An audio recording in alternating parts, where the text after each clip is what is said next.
Shalom Bapak Ibu Saudara sekalian yang kekasih di dalam nama Adonai Yeshua HaMasiah. Kembali berjumpa dengan saya Pendeta Yakub Sulistyo. Kali ini saya membuat video yang saya beri judul Harus 3 Periode.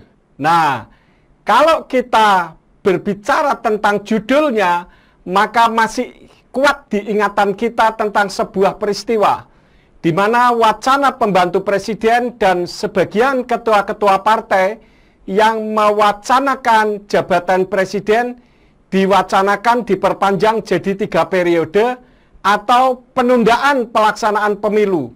Baru saja kita menyaksikan demo berakhir karena pada tanggal 11 April tahun 2022 yang lalu dan telah menelan korban dosen UI Pak Ade Armando pegiat NKRI yang jadi bulan-bulanan masa dan bahkan ditelanjangi. Untung segera dievakuasi sehingga tidak sempat telanjang bugil dan nyawanya dapat terselamatkan. Padahal kalau kita melihat dari wacana-wacana ini, Presiden sudah mengatakan berkali-kali tidak berminat untuk menjabat sebagai presiden untuk 3 periode. Padahal sebagaimana kita ketahui bersama bahwa jabatan presiden itu diminati oleh banyak orang. Bahkan ada yang berupaya untuk menduduki jabatan presiden meskipun dengan cara ilegal, yaitu usaha-usaha makar sekalipun akan diupayakan. Nah, yang menjadi pertanyaannya, kenapa Presiden Jokowi tidak berminat? Padahal banyak orang yang setelah duduk lupa untuk berdiri, setelah jadi presiden lupa untuk melakukan pekerjaan-pekerjaannya, kewajiban pekerjaan yang dikerjakannya.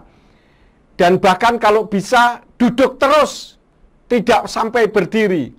Kalau bisa justru ingin jadi presiden seumur hidup, biar bisa menikmati kehidupan yang berwibawa dan bisa melampiaskan keinginan hatinya dengan leluasa. Berkali-kali Presiden Jokowi mengatakan bahwa saya tidak berminat menjabat presiden 3 periode. Nah, alasannya apa? Alasannya karena beliau tidak mau melanggar konstitusi. Karena sudah ada undang-undang yang mengaturnya. Jadi apa yang dilakukan oleh Presiden Jokowi tidak bersedia menjabat presiden 3 periode, itu karena tidak mau melanggar undang-undang. Karena melanggar undang-undang berarti bunuh diri dan menunjukkan dirinya tidak mengerti hukum atau siap menerima konsekuensi hukum. Jadi, apa maksudnya orang-orang yang mewacanakan jabatan presiden 3 periode atau penundaan pemilu? Nah, ini asumsi saya saja.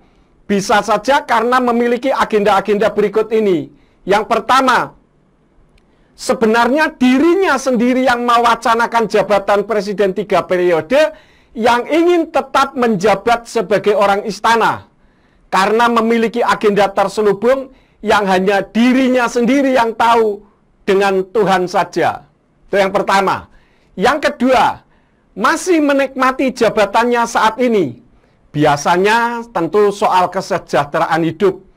Tetapi dengan cara memprovokasi orang dan ibarat lempar batu sembunyi tangan. Saya kira ini sudah bukan menjadi rahasia umum lagi. Kalau menjabat sebuah jabatan yang elit, tentu kesejahteraan hidupnya juga ikut elit. Nah, yang lebih tala lagi, para mahasiswa yang sudah diberitahu bahwa presiden yang punya jabatan tidak bersedia menjabat 3 periode dan sudah diberitakan berkali-kali. Tetapi tetap saja memaksakan dan tetap melakukan demo. Saya saja yang rohaniwan mengerti dan mengetahui bahwa presiden sudah mengatakan tidak bersedia menjabat 3 periode dan itu sudah diberitakan berkali-kali. Masa mahasiswa yang belajar dan mengikuti perkembangan karena masih muda tidak mengetahui hal ini? Nah, ini menunjukkan 3 hal. Yang pertama, menunjukkan kebodohannya seperti bukan mahasiswa karena tidak mau tahu. Yang ada di otaknya pokoknya demo biar kelihatan gagah. bagaikan pahlawan bagi rakyat. Tetapi ternyata kalau menurut pandangan saya ini pahlawan kesiangan. Karena ternyata rakyat justru lebih tahu jika memang presiden tidak lagi bersedia menjabat 1 periode kemudian. Karena 2 periode itu sudah ada di dalam undang-undang. Jadi yang dijadikan patokan adalah undang-undang. Apa yang sudah tertulis. Kebodohannya, seperti bukan mahasiswa, karena tidak mau tahu. Yang ada di otaknya, pokoknya demo, biar kelihatan gagah. Karena mahasiswa mampu menggoyang pemerintah. Itu yang pertama. Yang kedua, bisa saja karena tidak mengerti hukum. Kalau mengerti hukum kan sadar bahwa demonya tidak punya dasar. Hanya pokoknya demo dan teriak-teriak yang tidak bermutu kalau menurut saya. Yang ketiga, menyediakan diri untuk ditunggangi pihak lain. Karena sudah diperingatkan pihak kepolisian dan para politikus senior, tetapi tidak mau tahu dan tidak peduli. Hasilnya apa? Bang Ade Armando sempat jadi korban kebiadaban yang mengatasnamakan demokrasi. Dan orang-orang yang menyerukan HAM, pertanyaan saya, di mana kalian? Kok bisu mulutnya? Apakah Bang Ade Armando dianggap tidak punya hak asasi manusia? Sehingga kalian yang sering teriak-teriak HAM kok setelah melihat Bang Ade Armando mengalami masalah kok semua diam saja? Oke lah, semua itu sudah terjadi dan jangan sampai kaum radikal yang memaksakan kehendak dan menghalalkan segala cara kelak berkuasa bisa runyam dan rusak negeri kita ini, negeri Kesatuan Republik Indonesia. Nah, Bapak Ibu Saudara sekalian, bicara tentang kejadian kasus gara-gara wacana 3 periode, secara rohani, dalam kerohanian kekristenan, pemaksaan kehendak dan pelanggaran hukum yang sudah tertulis ini sama saja sedang dilakukan oleh orang-orang Kristen dan para mahasiswa yang sok pinter berusaha untuk menghilangkan nama Yahweh yang jelas-jelas tertulis di dalam kitab suci lebih dari 6.800 kali. Dan ini tertulis loh, tertulis di dalam kitab suci. Tetapi berusaha untuk dihilangkan dengan berbagai macam teori. Ibarat mahasiswa itu pokoknya demo, pokoknya demo. Kalau ini bukan pokoknya demo, pokoknya jangan Yahweh. Padahal itu melanggar konstitusi dalam tanda petik yang sudah tertulis menjadi hukum di dalam kitab suci. Karena sudah jelas-jelas tertulis ribuan kali. Sedangkan kata nama Allah tidak ada satupun di dalam kitab suci yang ditulis oleh para nabi. Tetapi dipaksakan harus ada. Ibaratnya pokoknya demo, pokoknya demo, pokoknya 3 periode. Lalu di mana melanggar konstitusinya? Si empunya nama, yaitu Yahweh, yang namanya sudah tertulis 6.800 kali lebih, itu namanya ingin disebut dan dipanggil agar kejadian dilupakan oleh umatnya tidak terulang kembali, seperti yang tertulis di dalam kitab Hakim-Hakim pasal 2 ayat yang ke-10 sampai ayat yang ke-11 yang berbunyi demikian. Dan seluruh generasi itu dikumpulkan kepada leluhur mereka. Lalu bangkitlah generasi lain sesudah mereka yang tidak mengenal Yahweh dan juga perbuatan yang telah dia lakukan bagi Yahweh. Lalu Bani Israel melakukan apa yang jahat di mata Yahweh dan melayani Baal. Jadi ini memang sudah menjadi satu kenyataan, realitas. Kalau tidak melayani Yahweh, ya yang dilayani Baal. Sesuatu yang bukan Tuhan, tetapi dilayani. Itulah yang sekarang sedang dilakukan oleh orang-orang Nasrani yang pokoknya demo, pokoknya bukan Yahweh. Nah, ini ayat-ayatnya yang merupakan konstitusi atau kerinduan hati dari Bapa Yahweh sendiri yang menghendaki untuk namanya dipanggil, ya. Di dalam Keluaran 3 ayat yang ke-15 di sana kalau dibaca kitab Tenak berbunyi, Wa yomer ot Elohim el Moshe kotomar el bni Yisrael, Yahweh Elohi Avotechem, Elohi Abraham, Elohi Yitzhak, Wa Elohi Yakub selakani alechem zezemi leolam wezezekri ledordor. Yang artinya, dan Elohim berfirman lagi kepada Mose atau kepada Musa, katakanlah demikian kepada Bani Israel, Yahweh, Elohimnya leluhurmu, Elohimnya Abraham, Elohimnya Yitzhak, dan Elohimnya Yakub telah mengutus aku kepadamu. Itulah namaku untuk selama-lamanya. Perhatikan kalimat ini. Itulah namaku untuk selama-lamanya, dan itulah pengingat bagiku dari generasi ke generasi. Itu yang pertama. Yang kedua, statement atau kerinduan hati Bapa Yahweh yang ingin namanya disebut agar tidak dilupakan orang, atau seperti Presiden Jokowi yang tidak ingin menjabat 3 periode karena hukumnya sudah ada. Di dalam 1 Tawarikh 16 ayat yang ke-8, di sana berbunyi Hodu la Yahweh Kir'u Bismu Hodiu Fa'amim Alilotai, yang artinya bersyukurlah kepada Yahweh, panggillah namanya. Perhatikan kalimat ini, panggillah namanya, bukan panggillah sebutannya. Beritahukanlah perbuatan-perbuatannya di antara bangsa-bangsa. Itu yang kedua. Jadi Yahweh yang punya nama menghendaki namanya disebut, dan itu sudah tertulis 6.800 kali lebih. Itu merupakan undang-undang ibaratnya, ya, yang sudah tidak bisa dilanggar lagi, karena itu adalah firman dari Bapa Yahweh sendiri.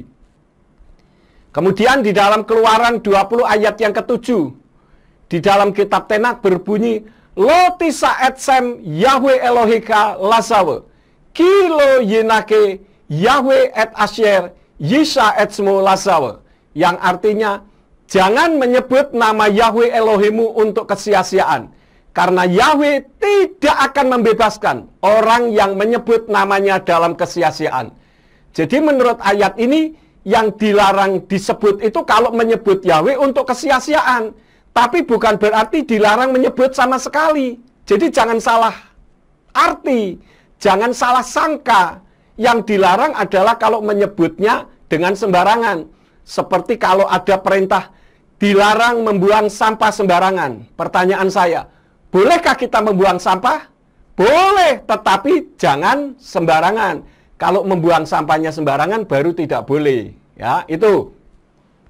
Kemudian lagi, Keluaran 23 ayat yang ke-13. Di dalam kitab Tenak berbunyi, Ufkol asyar amarti alechem tisamru weshem Elohim akhirim lo taskiru lo yishama alpika. Yang artinya, dalam segala hal yang telah kufirmankan kepadamu, haruslah kamu waspada. Juga nama sesembahan-sesembahan lain jangan kamu sebut-sebut. Itu jangan keluar dari mulutmu. Sedangkan kita tahu bahwa Allah adalah nama sesembahannya umat Islam, karena tertulis di dalam kitab asli mereka, yaitu Al-Quran yang berbahasa Arab. Ya kita kembalikan saja yang lebih berhak. Kenapa saya katakan demikian? Karena umat Nasrani itu punya sesembahan sendiri yang mencipta langit dan bumi, namanya Yahweh. Dan Yahweh itu yang turun ke bumi dalam wujud seperti manusia, yaitu Yeshua HaMashiach, yang selama ini dikenal dengan Yesus Kristus. Dan dia yang ditolak, dia disalib, mati, kemudian dia bangkit, kemudian dia turun lagi, bukan di sekitar manusia, tetapi di dalam diri manusia. Dan itulah yang disebut dengan Ruach HaKodes, yaitu Immanuel, Imuna Anaknu Elohim, Elohim yang berdiam di dalam diri kita. Dia memberikan nasihat, memberikan pengertian, dan sebagainya. Karena itu, Bapak Ibu Saudara sekalian, jangan kita menjadi mahasiswa atau orang-orang yang ada di sekitar presiden dalam tanda petik yang mewacanakan 3 periode, dan itu melanggar aturan, melanggar undang-undang. Kalau kita melarang menyebut nama Yahweh, itu sama saja dengan melanggar firman. Karena ditulis 6.800 kali lebih, kok dihilangkan? Sedangkan Allah yang satu saja tidak ada, kok demikian luar biasa dipaksa-paksakan untuk harus ada di dalam kekristenan. Ini kan sesuatu yang tidak masuk akal. Nah, yang terakhir, di dalam kitab 1 Yohanan atau 1 Yohanes 2 ayat yang ke-22, di sana berbunyi, Mihu hakosef bilti ham kakes be Yeshua lemor, kilo Hamasya, huse husoten Hamasya, ham kakes baaf ufaben. Yang artinya, siapakah pendusta itu jika bukan dia yang menyangkal Yeshua itu bukan Mesias. Inilah antikristus atau soten Hamasya yang menyangkal Bapa dan Putra. Jadi menurut ayat ini kalau kita menyangkal nama Yahweh, berupaya untuk membuat umat-umat Tuhan melupakan namanya, itu disebut antikristus atau soten Hamasya. Dan di dalam kitab Yirmiyahu atau Yeremia pasal yang ke-23, ayat yang ke-26 sampai 27 berbunyi demikian. Sampai kapan hal ini ada di dalam hati para nabi yang menubuatkan dusta? Ya, mereka dalam hatinya adalah para nabi pembohong yang berencana untuk membuat umatku melupakan namaku. Nama siapa? Nama Yahweh. Dengan apa? Dengan mimpi-mimpi mereka yang mereka ceritakan seorang kepada sesamanya. Sebagaimana yang leluhur mereka telah melupakan namaku karena Baal. Jadi, Bapak Ibu Saudara sekalian, kalau kita mengupayakan jemaat untuk melupakan nama Yahweh, menurut ayat tadi, kita adalah nabi-nabi palsu.